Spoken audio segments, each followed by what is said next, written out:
Good morning. Sir, very warm welcome back to our campus, sir. It's been some time since we hosted you. Thank you so much, sir, for taking the time to join us. So request the dignitaries to please get on the dais. Thank you so much. So it's already there. So good morning, everybody. A very momentous occasion for us. Sir, if you remember 3 years back when Nivriti was here, we met with you, and that's where this whole center took kind of seed that day, and was announced a couple of months later. That was 19 December, and a lot has happened in the last 2 years, and 3 of the initiatives are being launched today. So we're all gathered here for that, and good morning, everybody. Very warm welcome. And to get the proceeding started, I request Professor P. J. Narayanan, our director, to welcome the gathering. Sir.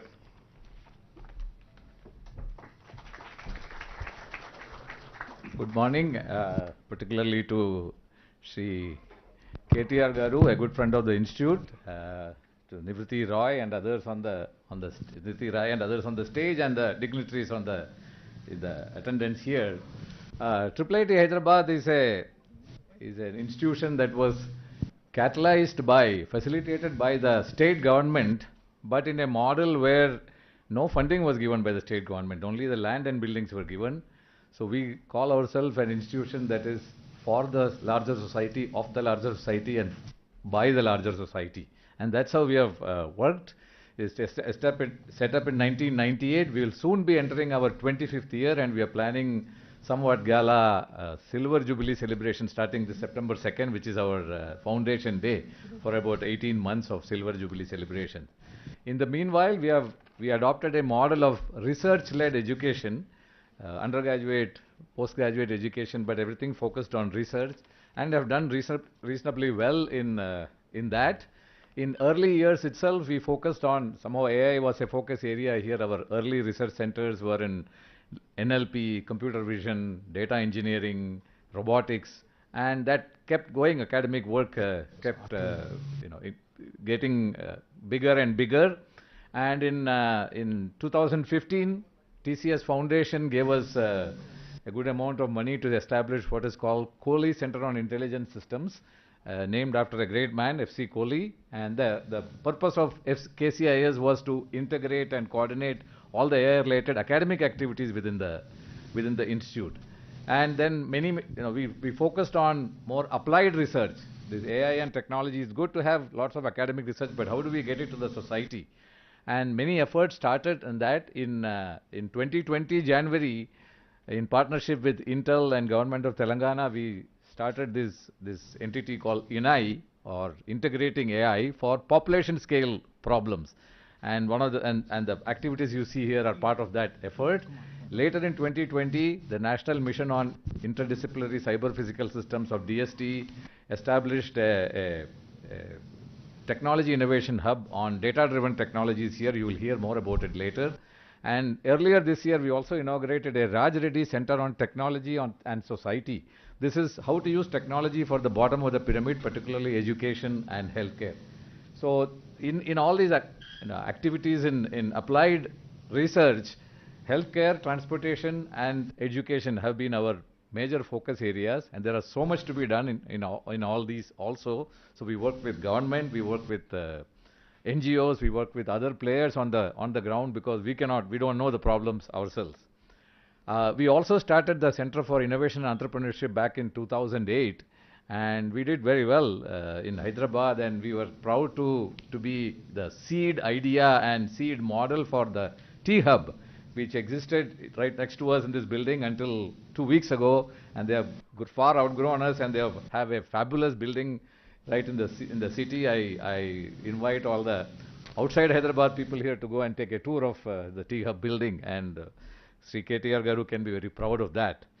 And academic institutions are for academic research as well as this applied research. Academic research looks at many years into the future. The investment or the care we did with AI back in early 2000s is what is making us a strong player in AI today.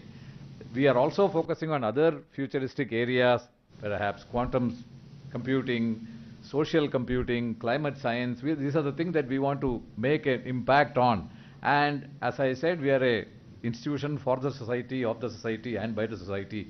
We need broad support for this. We have our ways, we have our great team of students and faculty members engaging in all these things. And today you will see some of the fruits of just 3 or 4 projects that being launched today. And if you are interested, you can go around and see many more of the projects. With those words, I welcome you all once again to IIIT and to this event. Thank you very much. Thank you, sir. I now request Professor Deva, who heads our Applied AI Center, to introduce the activities of the center. Deva? Good morning, everyone. It's a pleasure to be here and to receive all the dignitaries today to launch 3 of the projects we have been working on for a while. So I will quickly, not to take too much time, I'll quickly talk about a couple of things that we have been working on. As Professor P.J. Narayanan mentioned, we have been working on this, the new Applied AI Center INAI, which is catalyzed by Intel and supported by the government of Telangana, which is situated in the IIIT Hyderabad campus. So shortly after that, we also got sanctioned this Technology Innovation Hub, which is the, one of the hubs under the National Mission on Interdisciplinary Cyber-Physical Systems on Data-Driven Technologies. Right? So one of the larger mandates of the hub is to, come up with new data sets. Nowadays we call data the new oil, fuel, and so on, right? So come up with larger data sets that can enable data-driven solutions in different areas. So initially we had taken up 2 major areas. One is the smart mobility, and that was the result of a long collaboration between IIIT Hyderabad and Intel. Now, it has become magnitude-wise, very big after the iHub had started, right? So, and then meanwhile, we also started working on collecting data sets related to healthcare. Later we will present one of them, and we also work on other areas such as mental and neuro health, where we develop data sets, for example, to look at sleep staging or for rehabilitation of stroke patients. And then the other area of interest is data-driven drug discovery. Given Hyderabad is a hub for pharma companies, and in the last 2 years we see a huge surge in the role of data-driven technologies that play a role in drug discovery, right? So we have taken that up in a major way, and we do collaborate with multiple other industries. Again, today we will showcase some of the partners that we have been working with in the 3 projects that we talk about. So I also should mention that Telangana government has been extremely supportive and is a active collaborator, not just supporting us in what we do, but they have been as an active partner. They have been helping us in all of these different ways. We hope to showcase 3 of them today. So with that, I would like to thank you. Thank you. Thanks. Thanks, Deva. I now request Varma Konala. Intel is not only supporting us with knowledge and funds and such, has also given 3 amazing people to work with us. And Varma is one of those who's here full time, and along with Professor Deva runs our Applied AI initiatives. Now I request Varma and Rajesh from IGIB to introduce these 3 projects we're going to be launching today. Varma, Rajesh. Thanks, Ramesh. Dignitaries on the dais, friends and partners. So I'll talk about the 3 projects that we're going to, Minister Garu will launch today. The first one, as PJN and Deva talked, right? The focus of applied AI research is on projects that actually have impact on the society, right? And one of our focus areas is mobility, right? So the first project is called iRaste, right? It's about using AI technology to actually reduce accidents on the road. And we're partnering with TSRTC to do that. And we have 3 major focus vectors. The first one is focused on the drivers, where we actually equip the vehicles, the TSRTC buses, with cameras that are road facing, that give alerts to the drivers 2 to 3 seconds before any potential accidents. So it's the first one, right? And the second one, as good the driver is, right, the infrastructure also needs to be good. So we look at all the black spots on the highways and look at how to fix them, come up with detailed engineering fixes. And the third one is what we're calling a gray spot.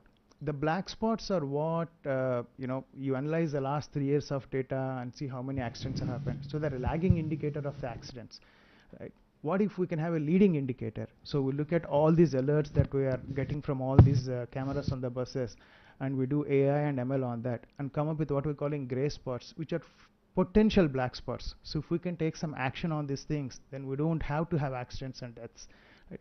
So these are the three major vectors on this project, and if you go to the next one.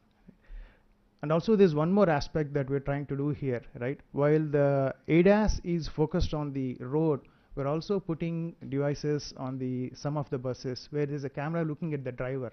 We're doing driver monitoring for any drowsiness, right, or other distractions. So with the combination of these two things, right, we hope to have a lot more impact on the accident reduction.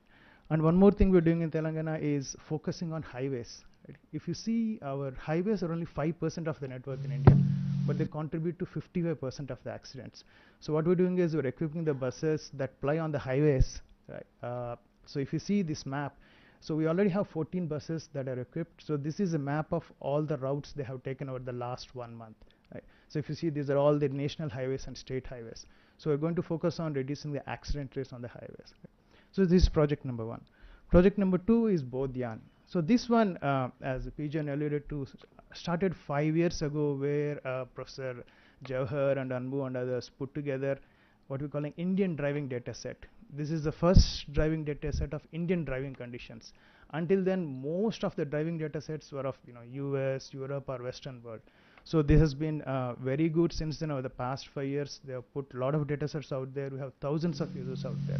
But those data sets are mostly based on simple cameras. Now we're going to extend it. So this Bodhyan platform will have not only just regular cameras, LiDAR, radar, and infrared cameras, so that the whole data set will have a lot more dimensions. And not only that, we're making this a platform so that other partners can take this and use their own sensors or use these sensors and do their own data sets. We've been having conversation with GHMC and others so that they can do their own data sets, right? For cleanliness detection automatically, pothole detection, multiple use cases. Right? Second project. Rajesh will talk about the Microlabs project.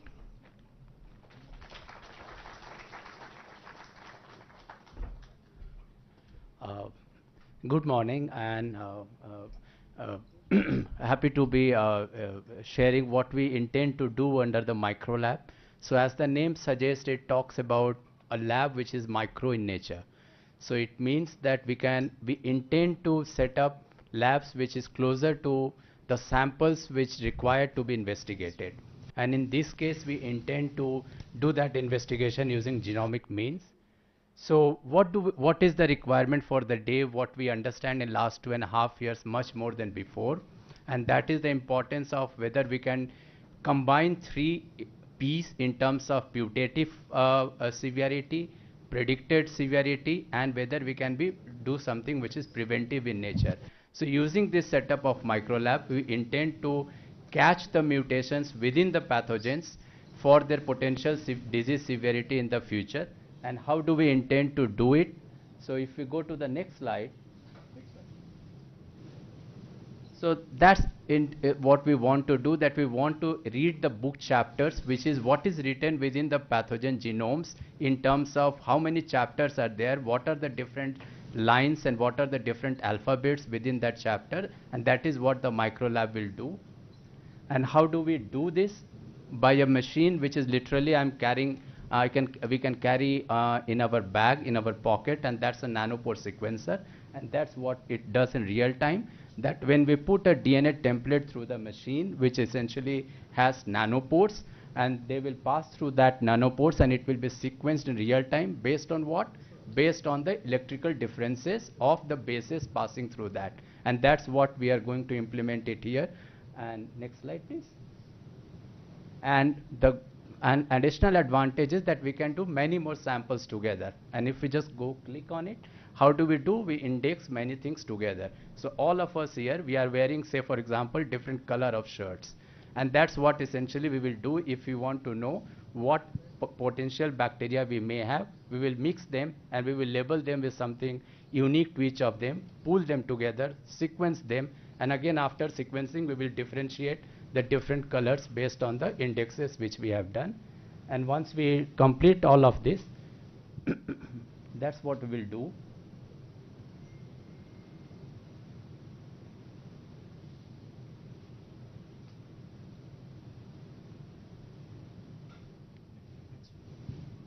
And that's where we intend to, it's a 3-year roadmap where we will use the genomic surveillance to first detect and then develop it into diagnostic regions of the pathogen genome, which will be used for preventive and diagnostic purposes, that whether if individual has particular mutations or a particular pathogen, how do we identify or catch those individuals which may have a severe form of the disease at later point of time. And that's where we intend to be over a course of next 3 years. Thank you. Raj. Thank you so much, Rajesh. IGB has been a fantastic collaborator through these years. In the past and more recently since COVID, we did the Gandhi dataset, Gandhi Hospital COVID dataset project jointly with IGB. And since then some more, and now we are launching yet another project. So request Dr. Hemant Gautam, Director of IGB, to share his thoughts. Good morning, sir. Honorable Minister KTR Ramarao-ji, Triple IT Director Narayan-ji, and other dignitaries on the dais and the audience. The work Microlab starts when the COVID time. You just imagine that everything was closed. Only IGY was working, particularly Dr. Rajesh lab, 24-hour working, and the seed was grown there and fruits come out today. So for this, I thanks to Telangana government and Triple IT who believe us the technology, what we can do. So the technology we have developed during the COVID time is a time consuming, very quick methods to identify the bacteria, virus, any places. So sir, this will help you for your agriculture department, for your health department, anywhere, any microbes comes. If unable to identify this technology, we can identify within 6 hours. We can tell which antibiotics, what is the things, what is the new one. So this is the application. Same application you can apply for the agriculture also. So anytime, if I wish pandemic should not be there, but this is a natural way, so pandemic comes anytime, anywhere. You just give a call. Within the 2 days, we will tell you which microbes is there, from where it is coming. We will also tell the source of microbes, where is coming, and what could be the harmful for the future time. So you can plan, the administration or other official can plan how to inhibit the growth of microbes, how to kill the microbes. So this is the technology which will help for the general people. Second things, during the COVID, we face the transport, collection of sample and transport. So we don't have any person everywhere where we have a doctors or nurse, they can take the samples.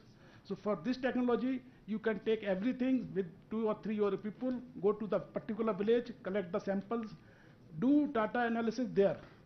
Everything can do the room temperature, because these guys all night working, they simplify the protocols for the bacteria, virus, and we are I proudly say the best in not India, in world also. We have published many good papers for this, and this is thanks to Telangana government. I hope that if anything you face problem anytime, just give a call. Our team will be there, Microlab team will be there, and within 2-3 days, everything for microbes, any disease, any new microbes, either comes USA, China, we will tell this comes from here, everything we will tell, and we will tell the possible remedy also. So that way we can help the government. Thank you very much. Thank you, Rajesh, for working day and night. Thank you, sir. So the state has been an amazing partner, and in this all initiatives today, we're working closely with TSRTC, we're going to be working closely with government hospitals, and of course, we've been working very closely with IT department, Ramadev ma'am. I now request the Executive Director of TSRTC to share his thoughts on the project. Sir Vinod Kumar, sir.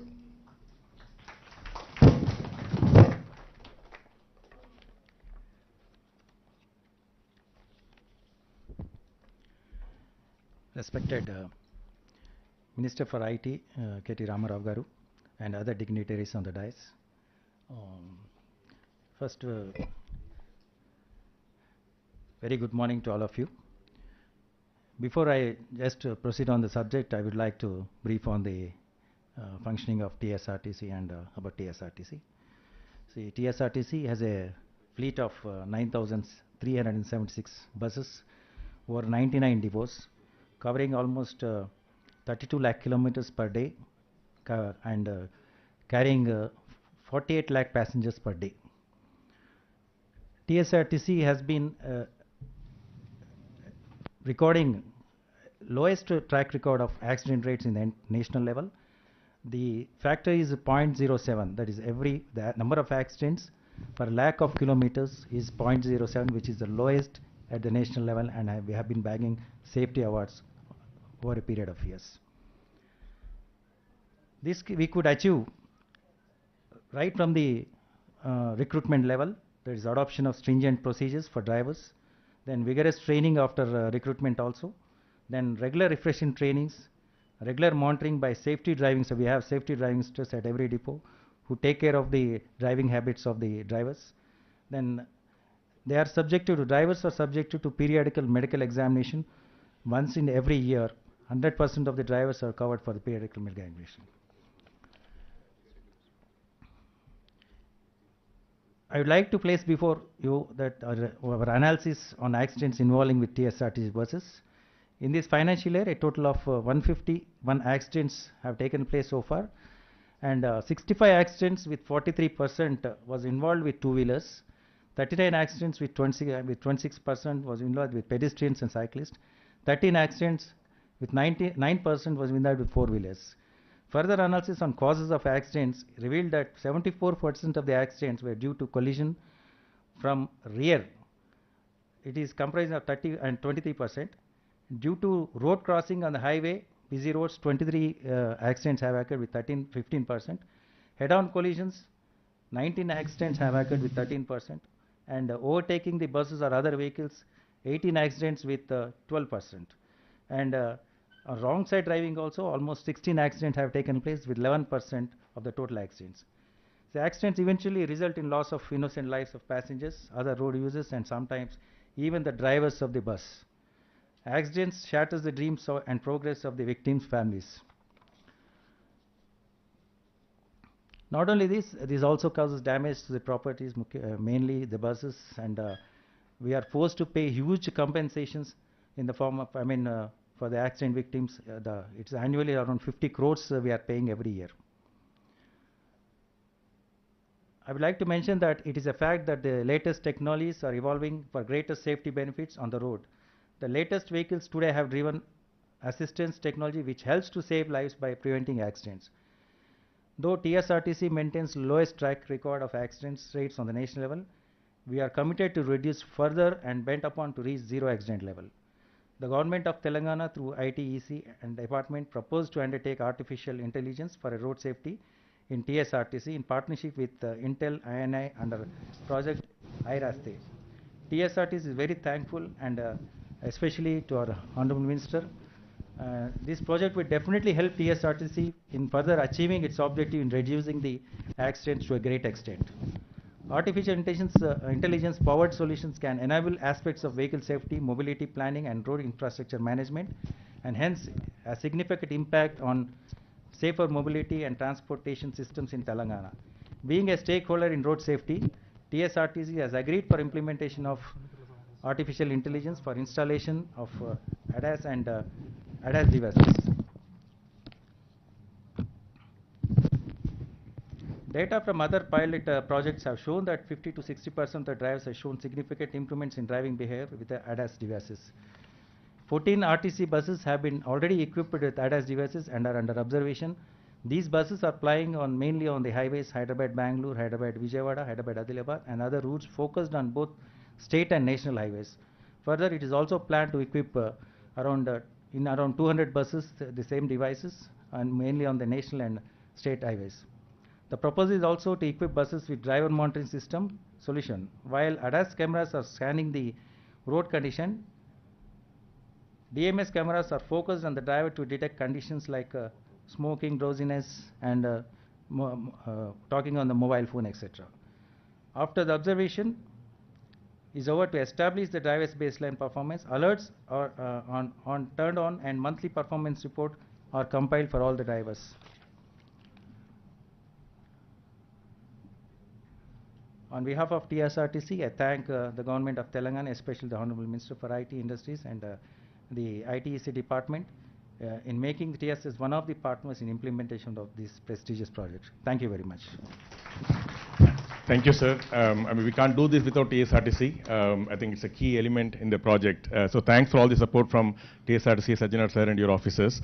Again, we get always, as an institute founded by the state and IT department being an anchor department for the institute, we always get phenomenal support from the IT department, specifically from the emerging technologies wing. So Ramadevi ma'am has always been a great source of support. Ma'am, your thoughts on the project?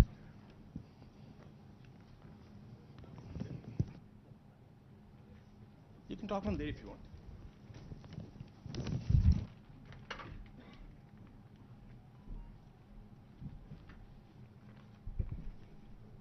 Honorable Minister Garu and other dignitaries, a very good morning to everyone.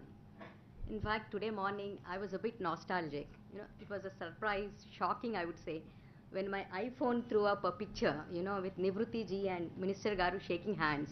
And that picture was taken 3 years back in 2020, 2.5 years back, 2020, Jan 2nd, when our Honorable Minister launched the year of AI. So that was really, you know, powered by AI. It was really surprising as well as, you know, shocking. Like, how did, you know, Google or whatever that software knew that today both of you are meeting and we are having this, you know, launch event. Well, that happened in 2020, you know, that year of AI, which was attended by the industry, academia, and foundations. It was a spectacular gathering, you know, Nivruti ji and PJ and Garu were also there. The entire ecosystem was there, and they, offered the support and solidarity for our AI journey. Well, since then, you know, we have made significant strides under the leadership of our Principal Secretary Jayesh Ranjan Garu, who could not make it today.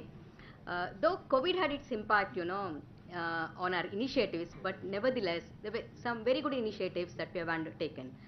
And this was possible because of the rich pool of partners that we have, you know, Intel, IIIT Hyderabad, IIT Hyderabad, World Economic Forum, UNDP, and so on, many more. Well, we undertake a broad spectrum of initiatives covering the entire ecosystem. So from project implementation to, like, we are deploying solutions in the agriculture sector that improves the yield for our farmers. We are actually sourcing solutions to grand challenges that will preserve our ecosystem, the endangered species, you know, improving our climate conditions. We are also skilling our youth through various programs through our organization called TASK. We are at the same time, and most importantly, the RevUp Accelerator we have set up in partnership with NASSCOM, which has about 80 cohort of AI startups. Well, it's a broad spectrum of initiatives that we are undertaken. While we are working on these initiatives, we are also laying the foundation for AI. Again, as many of you know, data is the oil, data is the new currency, the core of AI.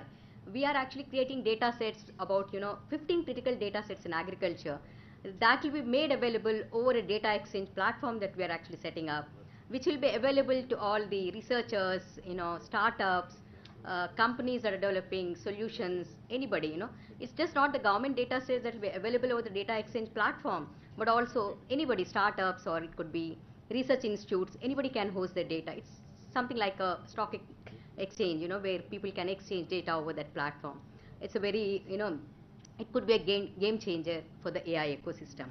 While we are all doing these various initiatives, but today's launch is very special to us because the projects that are unveiled here are very unique in the sense they're population scale projects that can be replicated or implemented, you know, across the country. And also it's supported by consortium of like-minded partners, you know, that are present here today. IRASTE, again, I thank all the partners who have been supporting the IRASTE project, especially Sajjanar sir with his entire team. They've actually offered the support. Uber for generously contributing to this project. Mr. Siraj is here representing Uber. Thanks to IIT Hyderabad again for making this out. And special thanks to Varma and Rushita who have been working, on ground, putting everything together. So give them a big hands up. Well, this is an important milestone to us in our AI journey. In our AI journey, we should further accelerate our pace of AI journey. Thanks to one and all. Thank you, ma'am. Sir, so just in the last month, or last 2 months, we had the privilege to host Sajana sir and his whole team for a brainstorming meeting. Just a week ago, Sri Dana Kishore and some of the senior officers from Water Supply Board were here for a meeting. And a few months back, Commissioner Stephen Ravindra sir and his team were here for brainstorming meeting. That was on how can we use cameras on the roads, AI powered solutions for effective policing. With Water Supply Board, we are talking about setting up a water center of excellence to help to see how can instruments and models help with the whole water situation. No, that is hers is more around lakes, sir. These are measuring water, so that's proceeding as well. And of course, Ajana sir was here with his whole team. This one project we're looking at more also with him, and of course, Ramadevi ma'am has been in the middle of all of these conversations, anchoring this. We are very excited about many of these threads, sir. We hope to see some good results and outcomes come in the coming months and years. So thanks again for all the support, Ramadevi ma'am. Now, of course, Ramadevi ma'am referred to Uber. Uber has been again a great support and also funded the project, which is very important. So request the Uber head of safety, Suraj, to please share his thoughts.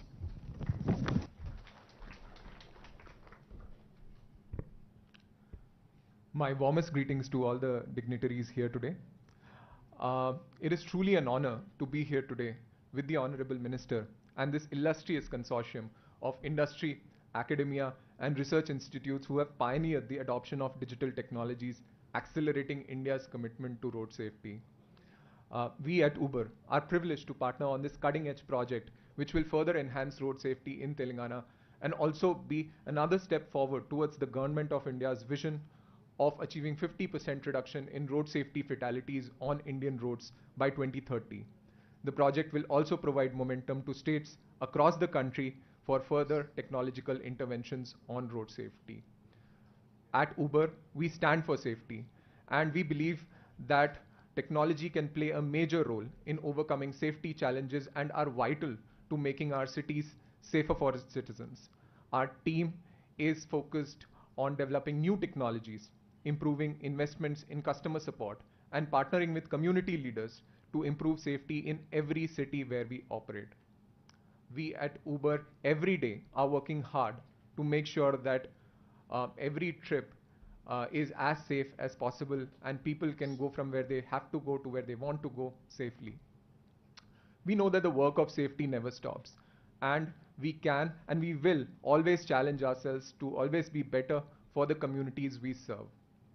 Very recently, with the use of our technology in partnership with and under the guidance of the Hyderabad police, we integrated our SOS signaling system within the Uber app to the police control rooms in Hyderabad. Additionally, our vision correction initiatives to provide commercial drivers with free eye care to ensure safer driving are also underway in Hyderabad. Through this initiative, we hope that we'll be able to reach out to thousands of commercial drivers and embolden our commitment to safety. We also are extremely appreciative of the extensive efforts of the Emerging Technologies Wing of the Information Technology, Electronics and Communication Department of the Government of Telangana for developing a conducive environment for growth and development of novel technologies in the state. We thank you for giving Uber an opportunity to partner with this initiative. Intel and INAI's contribution to technology-led solutions for road safety is unmatched, and the prospect that this project also holds is extremely valuable. Intel has very well recognized the potential of technology solutions leveraging AI, ADAS, IoT, and data analytics on road safety and are creating impact at scale. In the end, I would like to say that safety is of paramount importance at Uber, and I would like to assure this esteemed consortium of our continued commitment in supporting to the best of our ability all the initiatives by the Government of Telangana to boost road safety in the state. Thank you, everyone. Thank you, Suraj. So one of our startups is using cabs, sir, in the piloting in Delhi right now. They're going to start here also. Using just 300 cabs, they're able to model real-time blockages, which Google gives little delayed. Using computer vision, it's a very interesting startup. They're using cabs in Delhi, Uber also. So, so with that, we come to the finale, the final segment. Intel has been a phenomenal partner. A lot of what we are doing, PJ and Verma refer to the India Driving Dataset project, which is till date the only public dataset available for any kind of autonomous driving or safety-related work for India. A lot of groups having private data, but it's only public data set, heavily cited, heavily referred. Professor Jawahar's work, Anbu sitting there with Jawahar and Anbu have collaborated on this. Intel has been funding us for that project and beyond for several years now. And so when Kishore and Nivruti came to us saying like we want to do bigger, we're already happy with the support, and they came to us saying they want to do something much bigger. So we had a few rounds of discussions, we identified what we could do, and then met with Minister Sir end of December, where he was immediately supportive, saying like, count us in from the government side. And so the Intel support is probably one of the most significant support we have got. Of course, we value all the money that comes, the financial support, but more importantly, there's a lot of knowledge support that we get from Intel, and the leadership support, no less than Nivruti herself, Kishore, who heads all the innovation research. Both of them spend a lot of time supporting us. So request Nivruti to share her kind of thoughts on this whole journey of collaboration.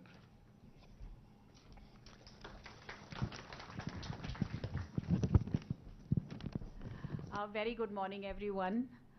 Really honored to be here and share the journey we've had with you over the last so many years.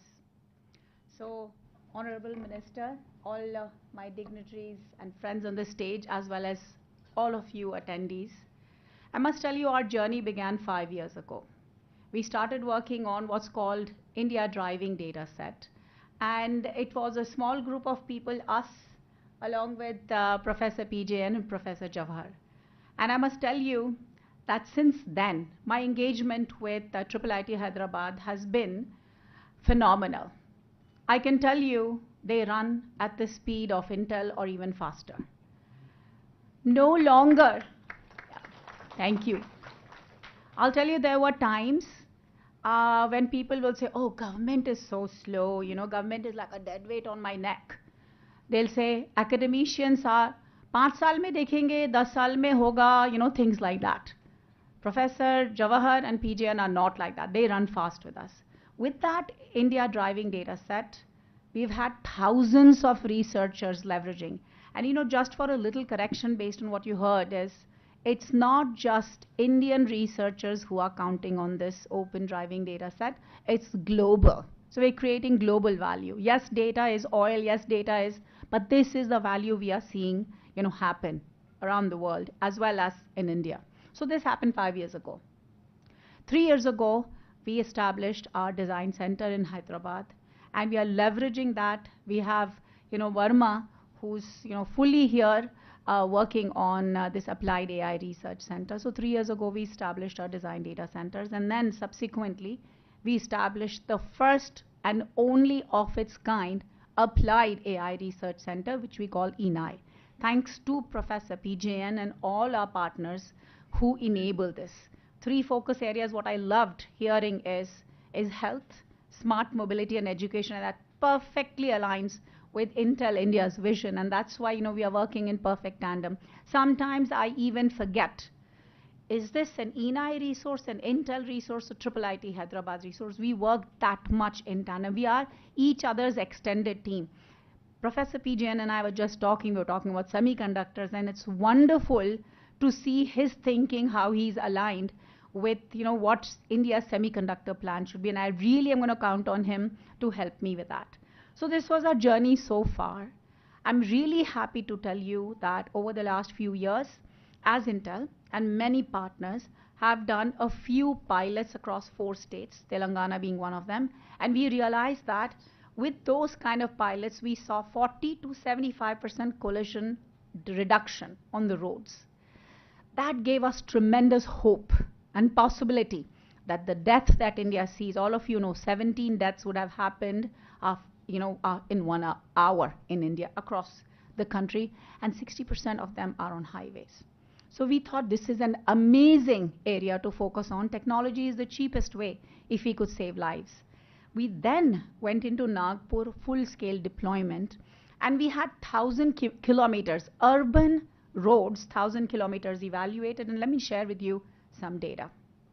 That data showed me in 50 kilometers, I will expect one gray spot.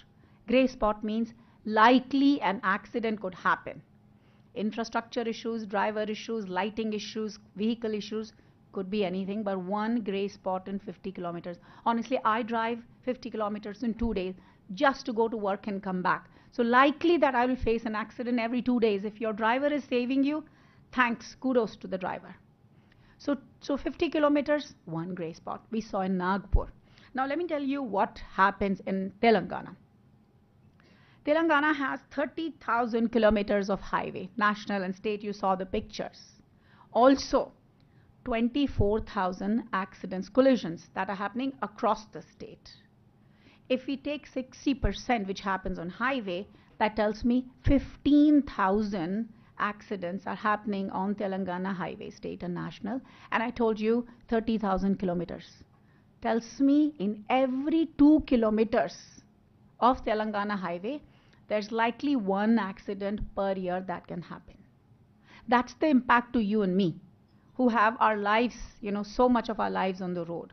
So therefore, Professor PJN and many of our partners, TSRTC, thank you Uber, that we are embarking this evaluation of how can we save lives on our roads in Telangana on the highway by announcing this project, I Raste for Telangana. I really think this will give us tremendous understanding of not just looking at what are the gray spots, fixing the gray spots. I really challenge KTR, sir, to take the responsibility once we know these are the gray spots in Telangana, how to address. And not just him. What's our responsibility? Who are the partners? How can we address the road condition in such a way that the infrastructure is better, the gray spot become white? So each one of us has an onus. The leader is KTR, sir, but what can we contribute? Who are the partners who want to work with us? Number one. Number two, so we all are excited about Mangal Gyan and the landing and this or that, or not landing, whatever. I'm really excited about life on this earth. I'm really excited about how can we address the challenges we are seeing every day. 2 days, I save myself out of a gray spot. If I were to count on the Nagpur data, which I believe Nagpur has much better roads, Bangalore has much worse, so we have to fix all of those. Both Gyan, both is intelligence, whether it comes artificially or naturally. Both Gyan is a car platform, much more improved than what we've used so far, because it has night vision capabilities through LiDARs, radars, back-facing cameras. So in addition to IDD, now with this both Gyan platform, we'll have tremendous amount of understanding of how to fix road issues, how to address collisions by giving driver a warning, and also how to improve our vehicles with smart, ADAS, gas-like algorithms. So both Gyan is a tremendous platform that we are going to be working on. Lastly, all of us, I was so happy to see PJN live in front of me rather than, digital image. We've all had our challenges with the COVID. Many of us have scars on our soul because we lost so many of our family members. Technology for health, in my view, is the best implementation. Technology for life, whether it's saving people on the roads, young people dying, or addressing, all of these viral mutations. COVID is just one of them. Do you know that we have only identified 5,000 viruses, and there are hundreds of thousands of viruses, all over the world, and maybe outside of the world also. So it is always essential to keep, yourself looking out. And I think technology is, again, I call it, technology is the cheapest way to help our lives. And therefore, we have what is called genomic surveillance, leveraging technology in partnership with our health expertise. And I really look at Telangana to be the leader in this space. So these are the 3 launches we are making today, counting on your strength, whichever way it comes, to partner with us and translate into value for us, our lives, and our children's lives. Thank you. Thank you, Nivruti. I'm sure we'll see a lot more happening in the coming years. So with that, we're now ready for the launch. I request all the dignitaries on stage to join Minister Sir for the launch. We're going to do an electronic launch, sir. So we've given the rain and everything.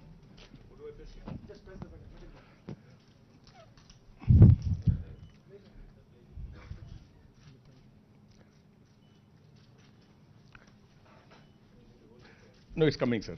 Yes. Lights on.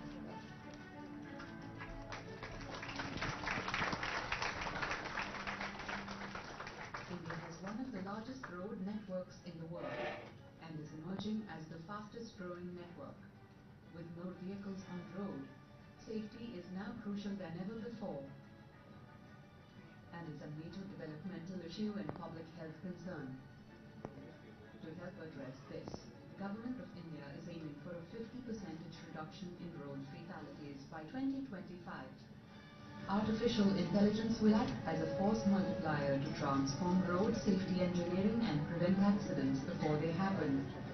Project iRaste Telangana is a unique partnership of industry, academia and the government and is initiated by Government of Telangana, TSRTC, INAI, iHub, IIIT Hyderabad, Uber and Intel.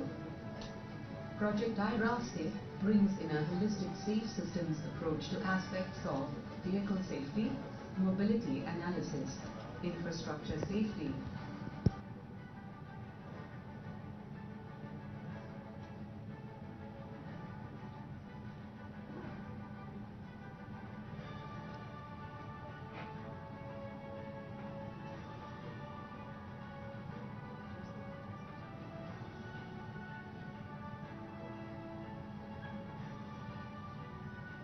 Join us in a mission to reimagine road safety with the predictive power of AI.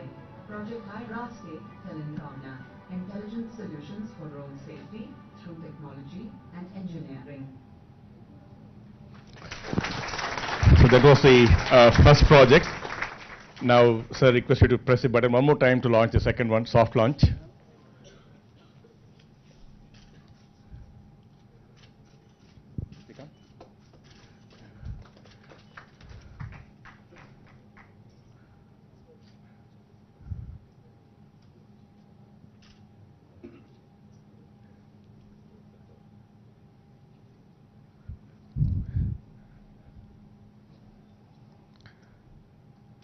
So there's a car, sir. We have it outside.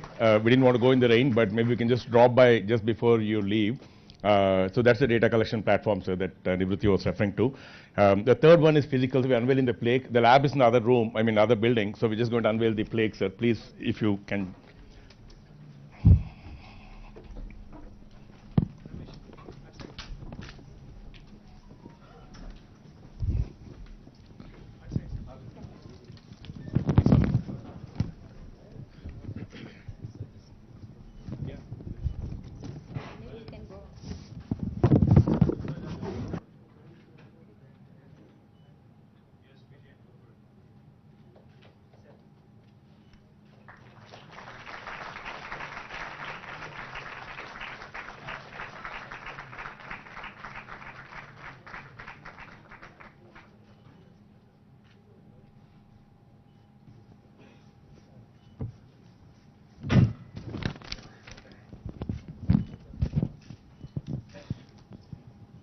Thank you, sir. Sir, if you don't mind, we would like to hear from you now, sir. Now the moment, I know all of us, many of us are in this room just, at least I for sure am one of those, waiting to listen to what Honorable Minister has to say. I'm sure you'll have some very interesting insights. Sir, we're all yours, sir. Thank you, Ramesh. It's always a pleasure coming back to IIIT. Thank you, PJN. I've been coming here for the last 8 years, and PJN doesn't invite me anymore. I also have to tell you. Either he's too bored with me or I don't know. Is there a problem that we need to talk about? Okay, glad we got that. Sorry? You will be here every week. Okay. I'm not doing any guest lectures, but nevertheless, I'm not competent enough. So thank you, PGN. Thank you to the entire family of Triple IT for having us, for always, welcoming us, for being so warm. In this cold weather, I think we all need it. So thank you very much for that. Nivriti, thank you for all your support, for your unstinted backing of the mission, or the Telangana Artificial Intelligence Mission. We spoke about it a few years ago, and then since then you've been really driving this along with other partners. Thank you very much for your unstinted backing, for your wholehearted support. Suraj, we all know Uber's commitment, like you said, to safety, and also to the city of Hyderabad, because your second largest campus in the world is right here in Hyderabad, and I do keep, I keep thinking, I keep imagining that whatever you do in days to come again, you will be doing it in Hyderabad. And thank you for being a part of this. Rama Devi Garu, who's leading our emerging technologies wing, ma'am, you've been a terrific leader. Thank you very much. Of course, to Hemantji and also Vinod Garu, who's representing the TSRTC, I thank them also for their support and for their backing. Now, one thing that I'm reminded of today, when I listen in to all the amazing things that technology can help us with, is what Honorable Chief Minister keeps telling us. Each and every time, either myself or Jayesh or one of us tells him about this fancy new technology that's in town, or fancy new technology that is around the corner, he always has only one question. He says, listen, I'm not a technocrat myself, I'm not a technologist per se, but what is it that this technology can do in terms of helping the common man, helping the man on the ground, in terms of the societal impact? Kya karega ye technology? Ye batao. That is what he keeps saying. And today, when I'm really delighted, I'm excited, to basically be able to answer, some of those concerns. I'd like to thank all of you, of course, for inviting me to the launch of this INAI. The applied research being undertaken by INAI is certainly helpful for not just Telangana, but for the entire country as well. And also, of course, to keep Telangana in the center, and to keep, to ensure that Telangana remains the epicenter of these efforts. I would, of course, congratulate Triple IT on, PJN was just joking. He was saying a lot of people confuse the names, Triple IT and IIT. Which one of us should be taking it as an insult or a compliment, is what he said. I think you should take it as a huge compliment, PJN, because Indian Institute of Technology, was conceptualized as a premier institute. The fact that Triple IT Hyderabad today is rated much above many IITs in India is a great compliment. And I could hear the pain in your voice when you said we are self-sustaining. And I could also hear the pain when you said the government only gave me land, nothing else.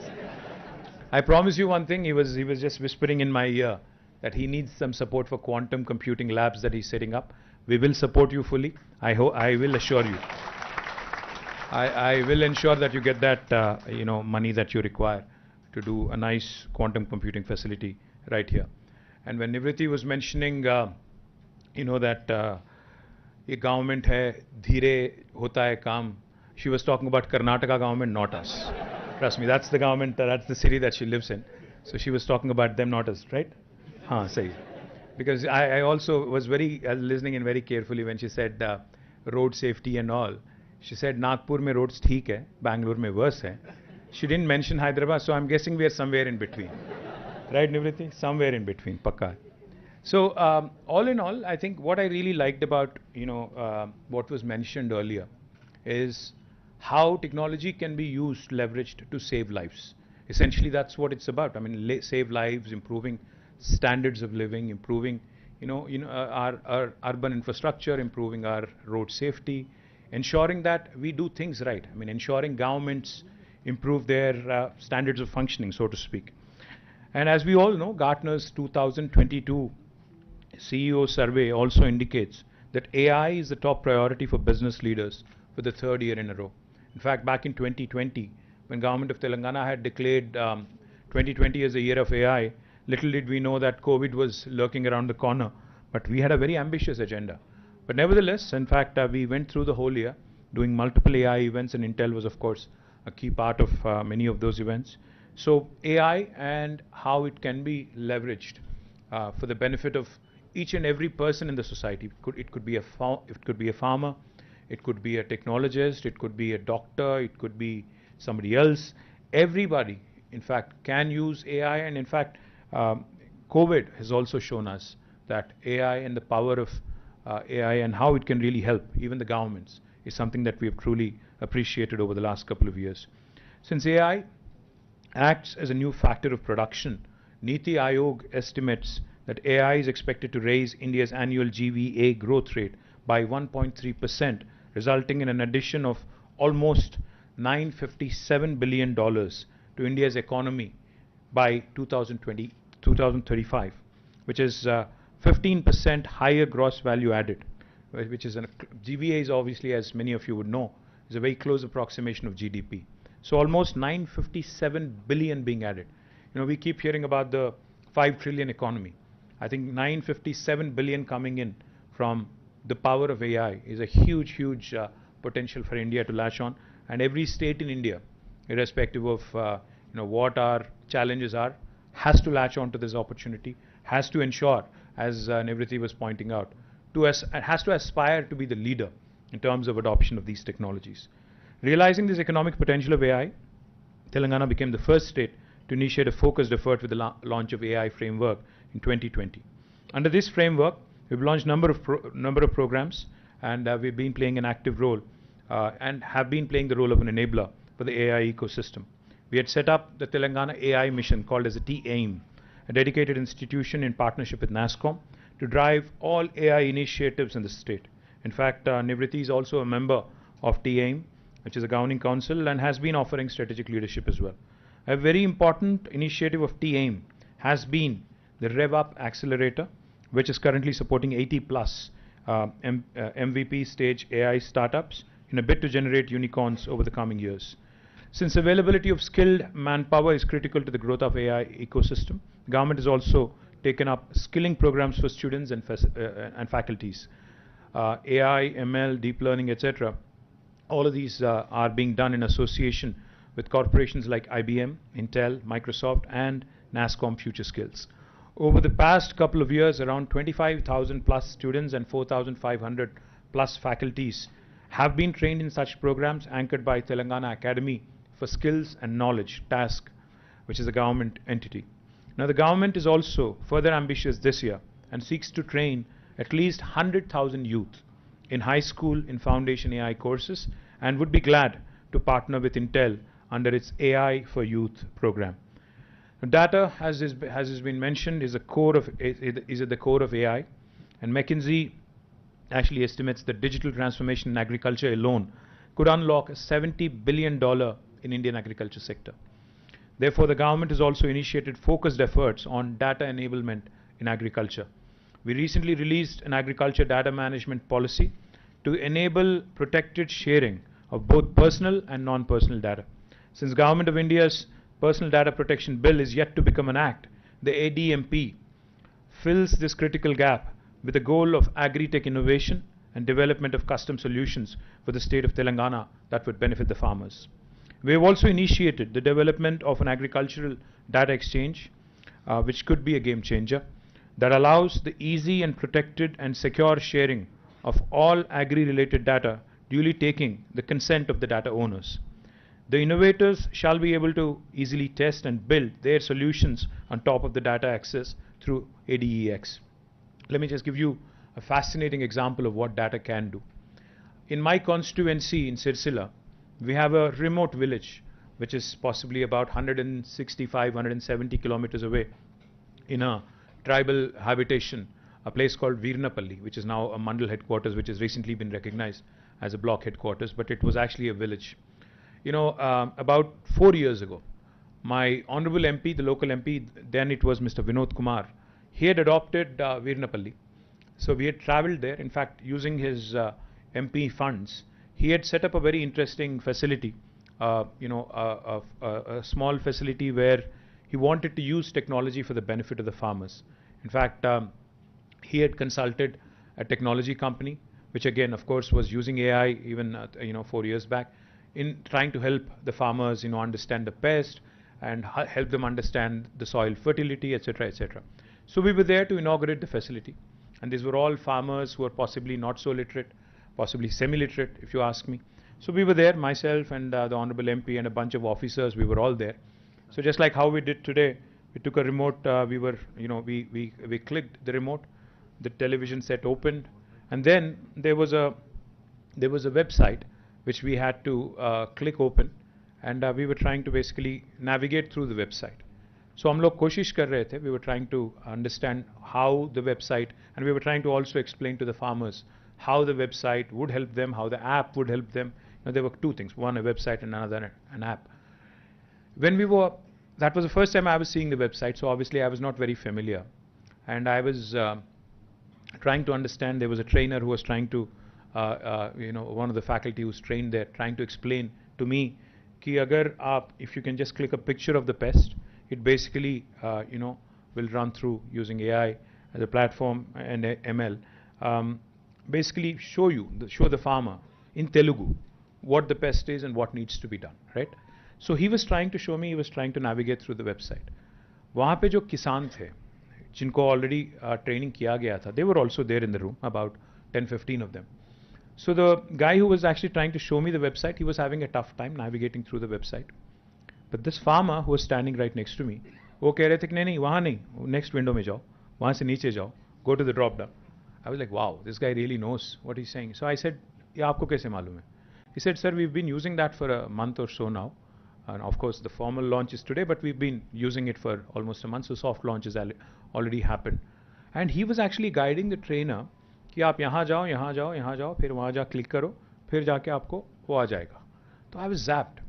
I said, what is your formal training? What did you study? He said 10th or +2. He's not somebody who's very well conversant in English. He's not somebody who really understands a line of code. He's not somebody who's possibly trained in any kind of AI or AI module, or he knows nothing, I'm sure, about ML. But the fact is, when a farmer, when he sees value in the product that is being put out in front of him, and when he understands the power of leveraging technology for his benefit, I think they'll latch on to it very, very quickly. The beautiful thing about India and our citizens is, when I was in the US, when I was doing my master's there, and when I used to come back to India to visit my family and friends, I always used to be amazed because वहाँ हम लोग मोटे-मोटे वो Motorola वाले और Nokia के phone set use करते थे. 98, 99 की बात कर रहा हूँ मैं. When I was there, 99, 2000 possibly. So we used to have these, वहाँ पे Verizon, वहाँ पे क्या AT&T के बाकी companies थे, और वहाँ पे they used to bundle those packages. The telcos there used to bundle services and offerings, and they used to offer these big mota handset. So as a student, obviously I didn't have money, so I used to buy one of those nice handsets, the big one. But when I used to land in India and come and see my friends here, they all had these sleek handsets. I was like, what is happening? America तो थोड़ा हमसे ज़्यादा अमीर है, तो ये लोग क्या कर रहे हैं यहाँ पे? मतलब the point I'm trying to make is, Indians have always been good. India as a country and the citizens have always been good when it comes to adoption of technology. If we realize the value, right in front of our eyes, especially my generation, which is witness to the telecom revolution. For those of you who are born after 2000, you would not understand what I'm saying, but prior to that, I'm sure PJN would understand. There was a time when to get a landline connection at home was a huge, humongous task. It was an achievement of sorts. I remember a time when घर पे अगर phone नहीं होता, and those of you who speak Telugu will understand, PP बोलते हैं, पक्किंटी phone. You have a phone in the next door neighbor, so whenever you give out your phone number, you would give it out as PP, right? So to get a phone was a task. You needed an MP's recommendation letter. You needed to go to the BSNL, do a nice, ego massage there so as to get a phone connection, and then eventually the phone set would come. You would pick up every day if you're a kid, if you're enthused about a new phone at home. You would wait for the ringtone. It's not happening. You remember, for those of you who are possibly from my generation, you would also remember trunk calls. You know, we used to call the exchange fellow. There was only one in Hyderabad, I think Lagdika Pool, which is where it is, even now. You know, we used to call them, book trunk call to Sangareddy, book trunk call to Karimnagar, etc., etc.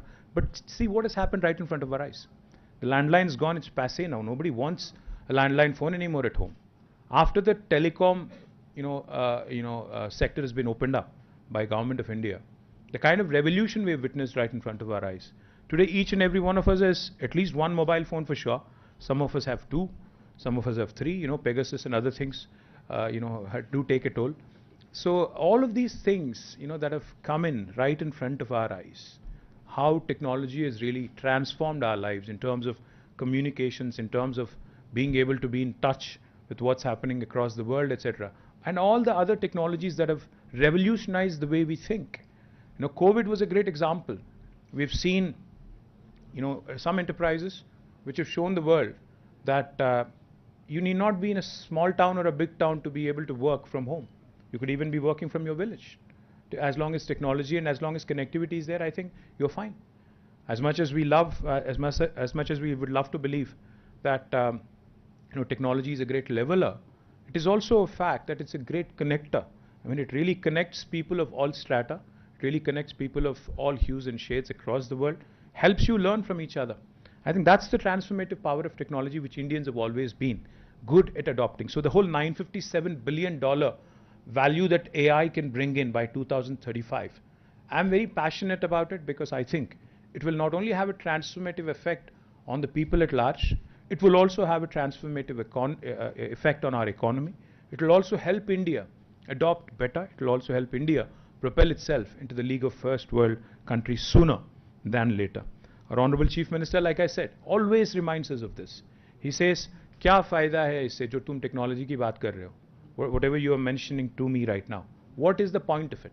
When I tell him about T-Hub and startups and the whole startup culture, he always asks, what is it that you guys are going to be able to do to help the man on the ground? And that is the fundamental question that we need to answer. Today, I was smiling because I remember a day about 6 years ago when a large American company had come to me. I would not name names.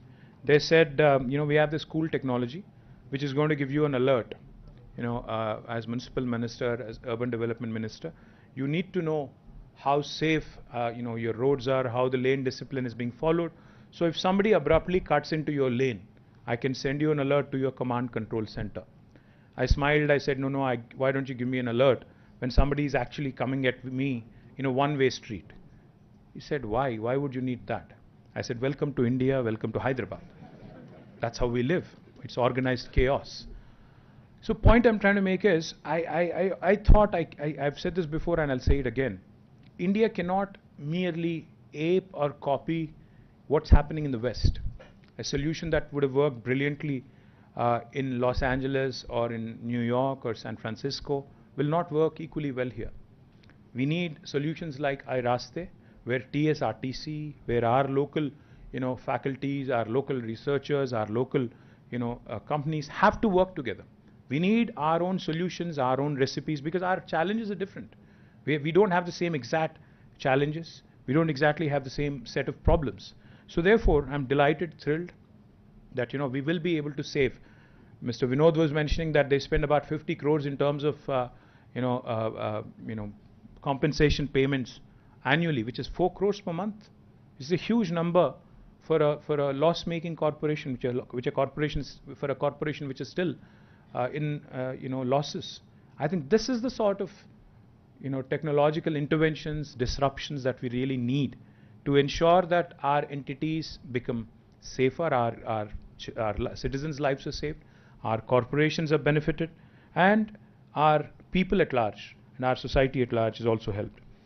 We have also, in fact, launched something very interesting in the agriculture domain because more than 50% of our population depends on agriculture still.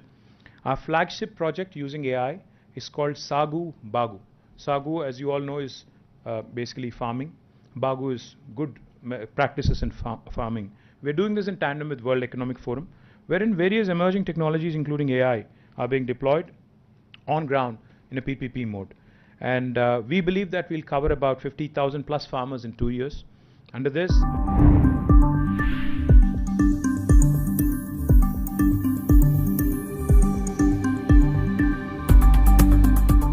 Welcome to BJTV బులెటిన్లో ముందుగా headlines.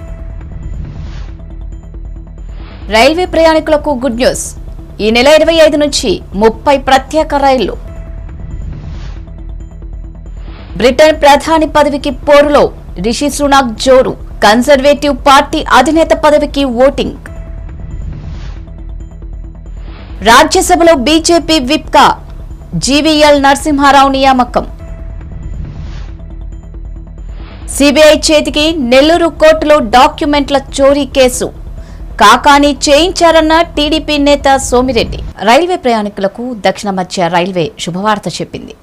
ప్రయాణికుల రద్దీ పెరిగిన నేపథ్యంలో ఈ నెల 25 నుంచి August 31 వరకు 30 ప్రత్యేక రైళ్లను నడుపుతున్నట్లు తెలిపింది. ఇవి హైదరాబాద్, తిరుపతి, కాచిగూడ, నర్సాపూర్, తిరుపతి, కాచిగూడ మధ్య సేవలు అందించనున్నాయి. భారత సంతతికి చెందిన రిషి సునాక్ బ్రిటన్ ప్రధాని పదవికి జరుగుతున్న పోరులో మరింత ముందంజ వేశారు. కన్జర్వేటివ్ పార్టీ అధినేత పదవి కోసం ఇప్పటి వరకు 4 రౌండ్ల పోరు జరగ్గా ప్రతి రౌండ్లోనూ రిషి స్పష్టమైన ఆధిక్యం సాధించారు. అధికార కన్జర్వేటివ్ పార్టీ అధినేతగా ఎన్నికైన వ్యక్తి ప్రధాని పీఠాన్ని అధిష్టిస్తారు.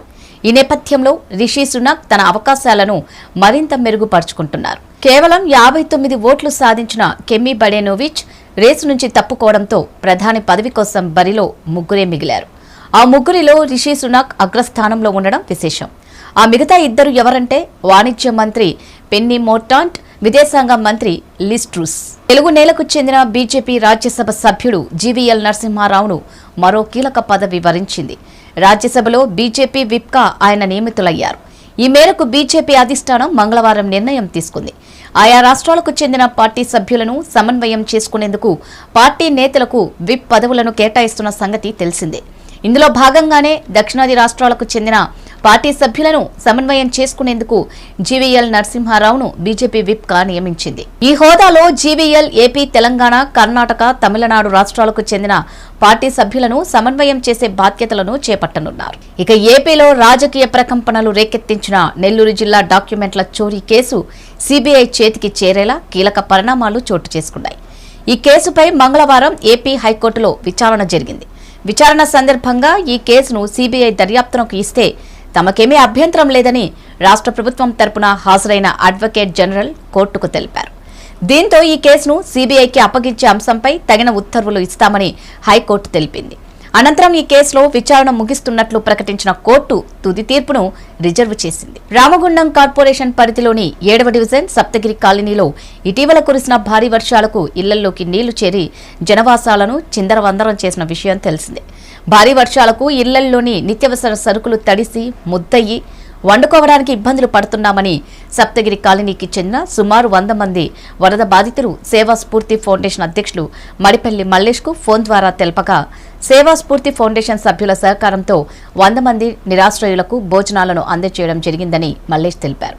అనంతరం మడిపల్లి మల్లేష్ మాట్లాడుతూ నిన్నటి రోజున శ్రీధర్మ శాస్త్ర నిత్య అన్నదాన వేదిక కౌటం బాబన్న సప్తగిరి కాలనీలో 100 మందికి భోజనాలు పెట్టాడని తెలిసి వారికి భారం కావద్దన్న ఉద్దేశంతో మౌ ఫౌండేషన్ తరపున మా వంతుగా 100 మందికి భోజనాలు అందజేశామని, ఈ విపత్కర పరిస్థితుల్లో నిరాశ్రయులైన ప్రజలకు నేను అన్నం పెట్టడం నా అదృష్టంగా భావిస్తున్నానని, ఇలాంటి విపత్కర పరిస్థితి మరి ఎప్పుడు కూడా మా ప్రజలకు రావద్దని చెప్పారు.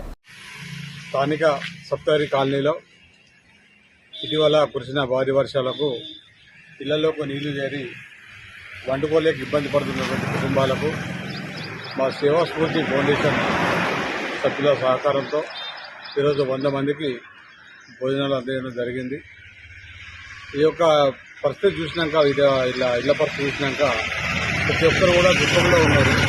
ప్రతి వాళ్ళ టీవీలు ఇళ్ళలో ఉన్న సామాన్యులను కలిసి బాగా దుఃఖంలో ఉన్నారు. దయచేసి మన రాముండం ఉన్నటువంటి స్వచ్ఛంద సంస్థ నాయకులు మరికొంతమంది కూడా అందరూ కూడా నడుము బిగించి ఈ యొక్క అనాథులను ఆదుకోవాల్సిందిగా కోరుతున్నాను. ఏమి మారెనురా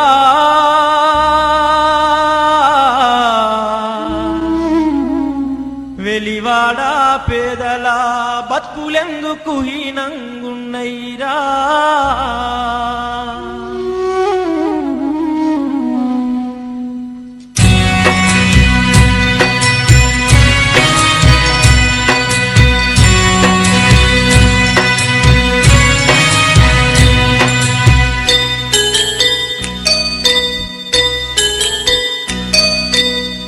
ఏమి మారెనురా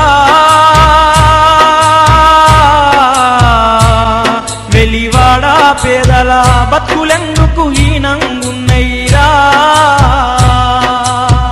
ఏమి మారెను. గత 4 రోజులుగా కురిసిన భారీ వర్షాలకు దుబ్బాక గ్రామంలో గల రోడ్డు మొత్తం గుంతలుగా మారి వాహనాల రాకపోకలకు తీరని ఆటంకం కలుగుతుంది. ఇక ముందు కూడా వర్షాలు ఉన్నందున దానిని దృష్టిలో పెట్టుకుని అధికారులు స్పందించి గుంతలు ఉన్న దగ్గర మరమ్మతులు నిర్వహించాలని గ్రామ ప్రజలు, గ్రామంలోని యువకులు కోరారు. ఈ విషయాన్ని మీడియా ద్వారా పై అధికారులకు తెలియజేయాలని వారు కోరారు.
చిట్టీల పేరుతో మోసం చేశాడని చిట్టీల వ్యాపారి ఇంటి ఎదుట బాధితులు ధర్నా చేసిన సంఘటన కరీంనగర్ జిల్లా కేంద్రంలోని లక్ష్మీనగర్లో చోటు చేసుకుంది. నగరంలోని లక్ష్మీనగర్కు చెందిన ఓ వ్యక్తి చిట్టీల పేరుతో లక్షల రూపాయలు మోసం చేశాడని నగరానికి చెందిన చెకిలం స్వప్న, శ్రీనివాస్తో పాటు మరికొందరు బాధితులు ఆవేదన వ్యక్తం చేశారు. బాధితులు అందరూ ఏకమై లక్ష్మీనగర్లోని సదరు చిట్టీల వ్యాపారి ఇంటి ఎదుట చిట్టీల పేరుతో మోసం చేస్తున్న చీటర్స్ అని ఫ్లెక్సీ కట్టి ధర్నా చేశారు. సదర వ్యాపారికి వ్యతిరేకంగా నినాదాలు చేస్తూ చర్యలు తీసుకోవాలని డిమాండ్ చేశారు. ఈ సందర్భంగా బాధితులు మీడియాతో చిట్టీల పేరుతో లక్షల రూపాయలు తమతో కట్టించుకుని చిట్టీ కాలం పూర్తయిన తర్వాత తమ డబ్బులు చెల్లించాలని అడిగితే తమని బెదిరింపులకు గురి చేస్తూ తమపైనే అక్రమ కేసులు బనాయిస్తున్నారని బాధితులు వాపోయారు. అయితే మేము ఇట్లా ముందుకు వచ్చినాం, కాకపోతే మీలాగా మేము కూడా ఉన్నాం బాధితులం అని చెప్పి 7 మంది పాప కొందరు 5 లక్షల చిట్టి, కొందరు 20 లక్షల చిట్టి, కొందరు 5 లక్షలు తీసుకొని ఈ సిరూపమ్మ చెక్కులో బ్యాంకులో వేసరికి బ్యాంకులో అమౌంట్లో నాలాగా 8 మంది బాధితులు ఉన్నారు. దయచేసి వీళ్ళకి అందరికీ మన న్యాయం మాకు బాగానే రావాలి, దాదాపు 2 crores దాకా రావాలి. ఫర్దర్ ఏంటిది కాదు, ఇలాంటి వాళ్ళు సొసైటీలో ఎంతో మందిని మోసం చేస్తారు. నాకు ఇంకా చాలా తెలిసిన ఇటుకబట్టిల కాడని ఈడ ఆడ మోసాలు బాగా తెలుసు. పోలీస్ కంప్లైంట్ చేసినా సివిల్ కేసు అని చెప్తే హైకోర్టు నుంచి బెయిల్ తెచ్చుకున్నారు, ఒప్పుకున్నారు. కానీ ఇప్పుడు నా పరిస్థితి ఏంటి? నేను నాకు పైసలు ఉన్న పరిస్థితి ఏంటి? నేను ఎట్లా చెప్పండి? నాలాగా ఇంకా బాధితులు కూడా ఉన్నారు పాపం, వాళ్ళకు కూడా నేను న్యాయం చేసినట్టు ఉంటుందని వాళ్ళని కూడా రండి అంటే వచ్చిర్రు. నా పేరు చకిలం స్వప్న, మేము సైతం యువసేన ఫౌండేషన్ అధ్యక్షురాలు. దయచేసి ప్రతి ఒక్కరికి కోరుకుంటున్నా, ఎక్కడికి పోయినా సరే నాకు న్యాయం జరిగేటట్టు చూడండి. అయితే నేను ఒక చిట్ చేసుకుంటే నేను కూడా వ్యాపారం నాకు చిన్న రిజిస్టర్ చేస్తాను నేను చేసుకున్నా శ్రీ దగ్గర మాట్లాడి ఇట్లా చిట్టి చేస్తున్నాము కరీంనగర్లో మంచిగా మల్లికార్జున వ్యక్తి ఉన్నాడు కొంచెం ఫామ్ ఇస్తాడు మాకు 15 సంవత్సరాల ఫ్రెండ్షిప్ ఉన్నది ఇద్దరం మంచి స్నేహితులం అంటే సరే 2 లక్షలు 50 లక్షలు ఇస్తానన్నాడు అంటే 50 లక్షలు కానీ 20 లక్షలు చేస్తా అంటే సరే ఇద్దరు పొత్తులు వేసుకుంటామని చెప్పాడు ప్రతి నెల నేను ఒక 3 నెలలకు 4 నెలలకు 5 నెలలకు ఒకసారి వచ్చి సీనుకు ఎంత పేమెంటో ఇచ్చిపోతాను వచ్చి అయితే చేసిన చిట్టి ఏమైతే అంటే చిట్టి కొట్టినా మనం డబ్బులు వస్తాయి అని చెప్పి 3 నెలలు 4 నెలలు బట్టి ఇదే సీను ఫోన్ చేస్తా అంటే ఊరికే సీను వస్తాయి మనకు అందుబాటులో లేదు ఊరికి వెళ్ళి వచ్చినాక ఇస్తాడు అది అని చెప్పిండు సరే సీన్ ఇస్తావా అని చెప్పి మొన్న నేను వచ్చి షాప్ దగ్గరికి వచ్చి గట్టిగా అడిగిన ఇంకా జరిగిన విషయం ఇది అని చెప్పి చిట్టి బుక్ నా చేతిలో పెట్టాడు ఇప్పుడు నాకు మల్లికార్జున సంబంధం సీన్తో సంబంధం ఉన్నది ఆ సీన్ పైసలు ఇవ్వాలి సీన్ ఏమంటాడు మల్లికార్జున నేను ఇచ్చిన మల్లికార్జున ఇస్తే పైసలు ఇవ్వాలి ఇద్దరు పొత్తులు వేసినాం నేను నష్టపోతే 50 లక్షలు 25 వేసినాం అది నిజమా కాదని ఇక్కడికి వచ్చినా ఇక్కడికి వస్తే తెలిసిపోయింది ఇంత ప్రాపర్టీ పెట్టుకొని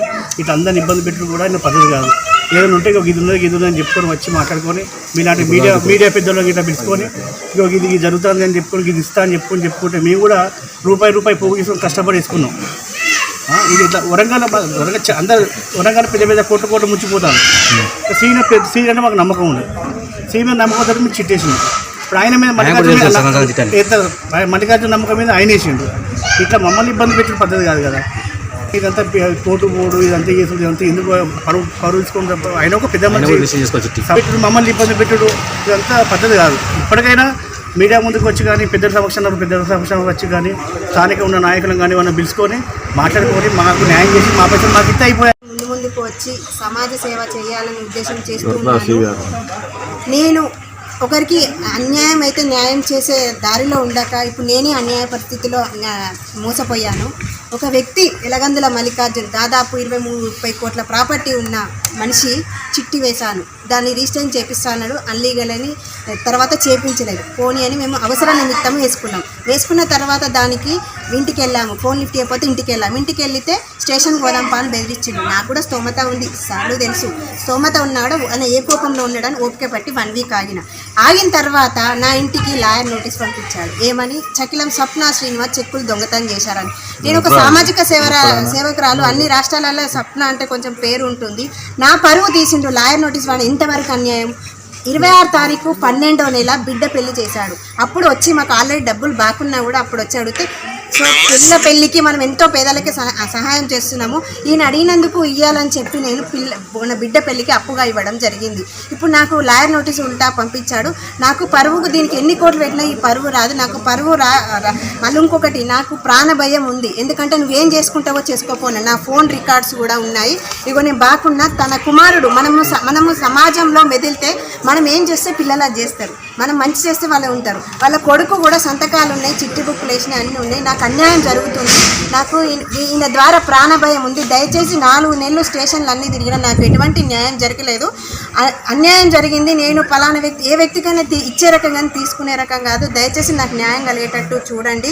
ఎలగందుల మల్లికార్జున చూసుకోండి 40 ఫ్యామిలీ నేను ఒక చిన్న ఎస్ఎఫ్టీ అపార్ట్మెంట్ నేను ఇటువంటి 40 ఉన్నాయి ఇలాంటి 10 బిల్డింగ్లు ఉన్నాయి దయచేసి నాకు న్యాయం కలగాలని చెప్తాను నా పరువు అయింది నాకు ప్రాణ నష్టం అయింది నా ప్రాణానికి మాత్రం మీడియానే బాధ్యతలు గవర్నమెంట్ అయినా పోలీస్ స్టేషన్ అయినా నాకు మీరే అప్పు ఇచ్చిన చిట్టి వేసిన చిట్టి తర్వాత నేను నాకు ప్రాణభయం ఉన్న ముందుకు ఎందుకు వచ్చిన అంటే నాలాగా ఇంకొకరు మోసపోద్దని చూసరికి ఇంకా 7-8 మంది దొరికారు ఒకరికి చిట్టి డబ్బులు ఒకరికి పాపం మేము 20 లక్షలు చిట్టేసిన అప్ప బిడ్డ పెళ్లి ఉంది అంటే అప్పు వేరు అయితే మేము ఇట్లా ముందుకు వచ్చినాం కాకపోతే మీలాగా మేము కూడా ఉన్నాం బాధితులం అని చెప్పి 7-8 మంది పాపం కొందరు 5 లక్షల చిట్టి కొందరు 20 లక్షల చిట్టి కొందరు 5 లక్షలు తీసుకొని వేసిరు పాపం చెక్కులు బ్యాంకులో వేసరికి బ్యాంకులో అమౌంట్లో నాలాగా 8 మంది బాధితులు ఉన్నారు దయచేసి వీళ్ళకి అందరికీ మన న్యాయం కలిగేటట్టు మాకు బాగానే రావాలి దాదాపు 2 crores దాకా రావాలి ఫర్దర్ ఏంటిది కాదు ఇలాంటి వాళ్ళు సొసైటీలో ఎంతో మందిని మోసం చేస్తారు నాకు ఇంకా చాలా తెలిసిన ఇక్కబట్టిల కాడని ఈడ ఆడాలి మోసాలు బాగా తెలుసు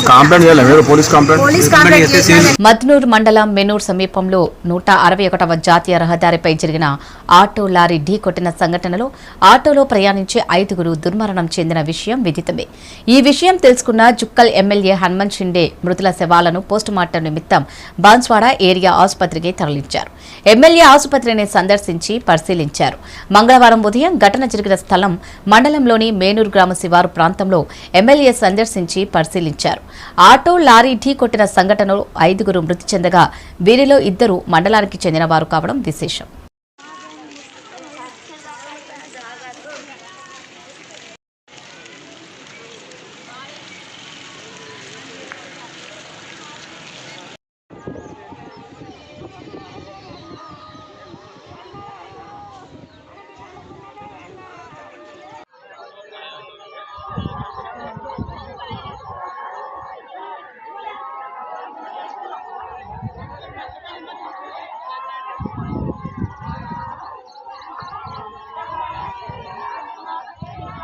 చిట్టీల పేరుతో మోసం చేశాడని చిట్టీల వ్యాపారి ఇంటి ఎదుట బాధితులు ధర్నా చేసిన సంఘటన కరీంనగర్ జిల్లా కేంద్రంలోని లక్ష్మీనగర్లో చోటు చేసుకుంది. నగరంలోని లక్ష్మీనగర్కు చెందిన ఓ వ్యక్తి చిట్టీల పేరుతో లక్షల రూపాయలు మోసం చేశాడని నగరానికి చెందిన చెకిలం స్వప్న, శ్రీనివాస్తో పాటు మరికొందరు బాధితులు ఆవేదన వ్యక్తం చేశారు. బాధితులు అందరూ ఏకమై లక్ష్మీనగర్లోని సదరు చిట్టీల వ్యాపారి ఇంటి ఎదుట చిట్టీల పేరుతో మోసం చేస్తున్న చీటర్స్ అని ఫ్లెక్సీ కట్టి ధర్నా చేశారు. సదర వ్యాపారికి వ్యతిరేకంగా నినాదాలు చేస్తూ చర్యలు తీసుకోవాలని డిమాండ్ చేశారు. ఈ సందర్భంగా బాధితులు మీడియాతో చిట్టీల పేరుతో లక్షల రూపాయలు తమతో కట్టించుకుని చిట్టీ కాలం పూర్తయిన తర్వాత తమ డబ్బులు చెల్లించాలని అడిగితే తమని బెదిరింపులకు గురి చేస్తూ తమపైనే అక్రమ కేసులు బనాయిస్తున్నారని బాధితులు వాపోయారు. అయితే మేము ఇట్లా ముందుకు వచ్చినాం, కాకపోతే మీలాగా మేము కూడా ఉన్నాం బాధితులం అని చెప్పి 7 మంది పాప కొందరు 5 లక్షల చిట్టి, కొందరు 20 లక్షల చిట్టి, కొందరు 5 లక్షలు తీసుకొని ఈ సిరూపం చెక్కులో బ్యాంకులో వేసరికి బ్యాంకులో అమౌంట్ నాలాగా 8 మంది బాధితులు ఉన్నారు. దయచేసి వీళ్ళకి అందరికీ మనం న్యాయం మాకు బాగానే రావాలి, దాదాపు 2 crores దాకా రావాలి. ఫర్దర్ ఏంటిది కాదు, ఇలాంటి వాళ్ళు సొసైటీలో ఎంతో మందిని మోసం చేస్తారు. నాకు ఇంకా చాలా తెలిసిన ఇక్కబట్టిల కాడని ఈడ ఆడాలి మోసాలు బాగా తెలుసు. పోలీస్ కంప్లైంట్ చేసినా కానీ సివిల్ కేసు అని చెప్తే హైకోర్టు నుంచి బెయిల్ తెచ్చుకున్నారు, ఒప్పుకున్నారు. కానీ ఇప్పుడు నా పరిస్థితి ఏంటి? ఇప్పుడు నాకు పైసలు లేవు, నా పరిస్థితి ఏంటి? ఇప్పుడు ఎట్లా చెప్పండి? నాలాగా ఇంకా బాధితులు కూడా ఉన్నారు పాపం, వాళ్ళకు కూడా నేను న్యాయం చేసినట్టు ఉంటుందని వాళ్ళని కూడా రండి అంటే వచ్చిర్రు. నా పేరు చకిలం స్వప్న, మేము సైతం యువసేన ఫౌండేషన్ అధ్యక్షురాలు. దయచేసి ప్రతి ఒక్కరికి కోరుకుంటున్నా, ఎక్కడికి పోయినా సరే నాకు న్యాయం జరిగేటట్టు చూడండి. ఫ్రెండ్ అయితే నేను ఒక చిట్ చేసుకుంటే నేను కూడా వ్యాపారం నాకు చిన్న రిజిస్టర్ చేస్తాను. చేస్తున్నా శ్రీ దగ్గర మాట్లాడి ఇట్లా చిట్టి చేస్తున్నాము. కరీంనగర్లో మంచిగా మల్లికార్జున వ్యక్తి ఉన్నాడు, కొంచెం ఫామ్ ఇస్తాడు. 10 సంవత్సరాల ఫ్రెండ్షిప్ ఉన్నది, ఇద్దరం మంచి స్నేహితులం అంటే సరే 2 లక్షలు 50 లక్షలు ఇస్తానన్నాడు. అంటే 50 లక్షలు కానీ 20 లక్షలు ఇస్తా అంటే సరే 2 పొత్తులు వేసుకుంటామని చెప్పాడు. ప్రతి నెల నేను ఒక 3 నెలలకు 4 నెలలకు 5 నెలలకు ఒకసారి వచ్చి శ్రీనికి ఎంత పేమెంట్ ఇచ్చిపోతాను వచ్చు. అయితే చేసిన చిట్టి ఏమైతే అంటే చిట్టి కొట్టినా మనం డబ్బులు వస్తాయని చెప్పి 3 నెలలు 4 నెలల బట్టి ఇదే శ్రీను ఫోన్ చేస్తా అంటే ఊరికే శ్రీను వస్తే మన మరకర్జున అందుబాటు లేదు, ఊరికి వెళ్ళి వచ్చినాక ఇస్తాడు అది అని చెప్పిండు. సరే శ్రీను ఇస్తావా అని చెప్పి మొన్న నేను వచ్చి షాప్ దగ్గరికి వచ్చి గట్టిగా అడిగిన, ఇంకా జరిగిన విషయం ఇది అని చెప్పి చిట్టి బుక్ నా చేతిలో పెట్టాడు. ఇప్పుడు నాకు మల్లికార్జున సంబంధం శ్రీనితో సంబంధం ఉన్నది. శ్రీని పైసలు ఇవ్వాలి. శ్రీని ఏమంటాడు మల్లికార్జున నేను ఇచ్చిన, మల్లికార్జున ఇస్తే పైసలు ఇవ్వాలి. 2 పొత్తులు వేసినాం. నేను నష్టపోతే 50 లక్షలు 25 వేసినాం. నిజమా కాదని ఇక్కడికి వచ్చినా ఇక్కడికి వస్తే తెలిసిపోయింది. ఇంత ప్రాపర్టీ పెట్టుకొని ఇట్లా అందరిని ఇబ్బంది పెట్టుకుని కూడా ఆయన పద్ధతి కాదు. ఏదైనా ఉంటే ఇది ఉందని చెప్పుకొని వచ్చి మాట్లాడుకొని మీలాంటి మీడియా పెద్దలు ఇట్లా పిలుచుకొని ఇది జరుగుతుంది అని చెప్పుకొని ఇది ఇస్తా అని చెప్పుకుంటే మేము కూడా రూపాయి పోగు చేసుకొని కష్టపడి వేసుకున్నాం. ఇది ఇట్లా వరంగల్ అందరు వరంగల్ పెద్ద కోట్లు ముచ్చిపోతాను. సీన్ అంటే మాకు నమ్మకం ఉంది. సీన్ మీద నమ్మకం తోటి మేము చిట్టేసింది. ఇప్పుడు ఆయన మీద మల్లికార్జున నమ్మకం మీద ఆయన వేసిండు. ఇట్లా మమ్మల్ని ఇబ్బంది పెట్టిన పద్ధతి కాదు కదా. ఇదంతా కోర్టు పోడు ఇదంతా చేసుడు ఇదంతా ఎందుకు పరువు తీసుకొని ఆయన ఒక పెద్ద మనిషి మమ్మల్ని ఇబ్బంది పెట్టుడు ఇదంతా పద్ధతి కాదు. ఇప్పటికైనా మీడియా ముందుకు వచ్చి కానీ పెద్దల సమక్షంలో వచ్చి కానీ స్థానిక ఉన్న నాయకులను కానీ మనం పిలుచుకొని మాట్లాడుకొని మాకు న్యాయం చేసి మా పైసలు మాకు ఇస్తే అయిపోయాయి. ముందుకు వచ్చి సమాజ సేవ చేయాలని ఉద్దేశం చేస్తున్నాను. నేను ఒకరికి అన్యాయం అయితే న్యాయం చేసే దారిలో ఉండక ఇప్పుడు నేనే అన్యాయ పరిస్థితిలో మోసపోయాను. ఒక వ్యక్తి ఎలగందుల మల్లికార్జున్ దాదాపు 23-30 కోట్ల ప్రాపర్టీ ఉన్న మనిషి చిట్టి వేశాను.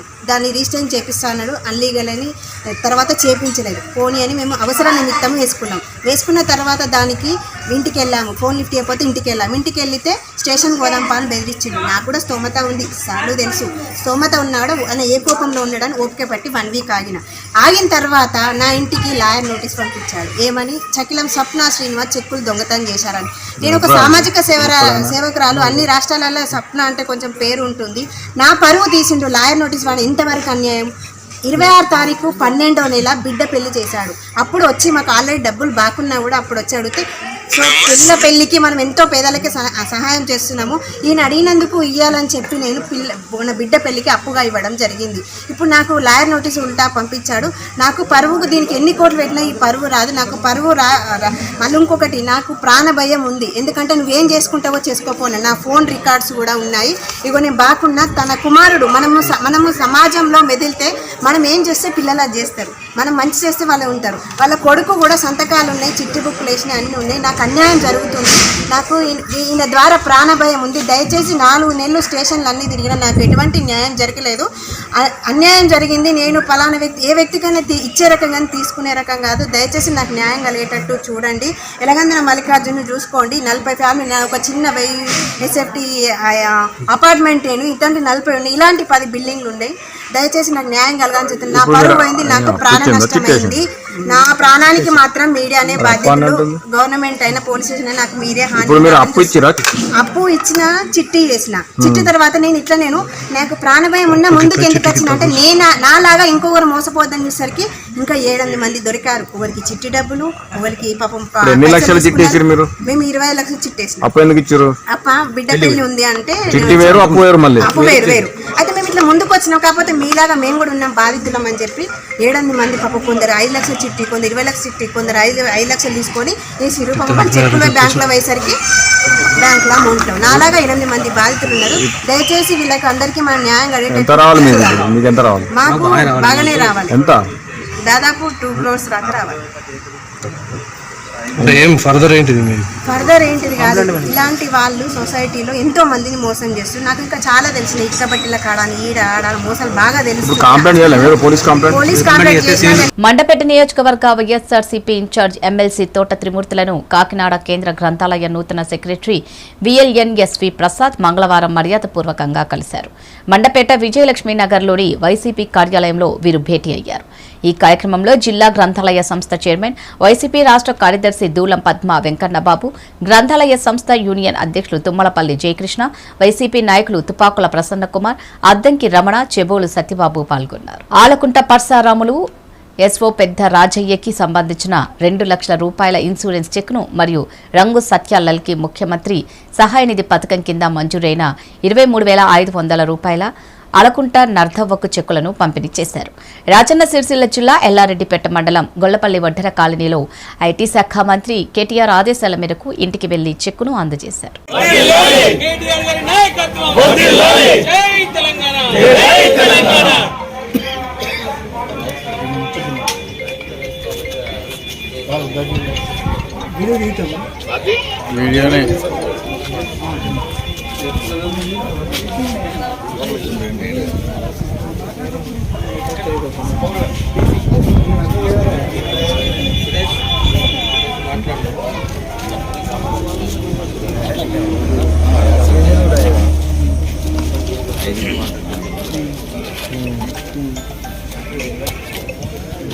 మాట్లాడేమైతే ఫస్ట్ టైం అదే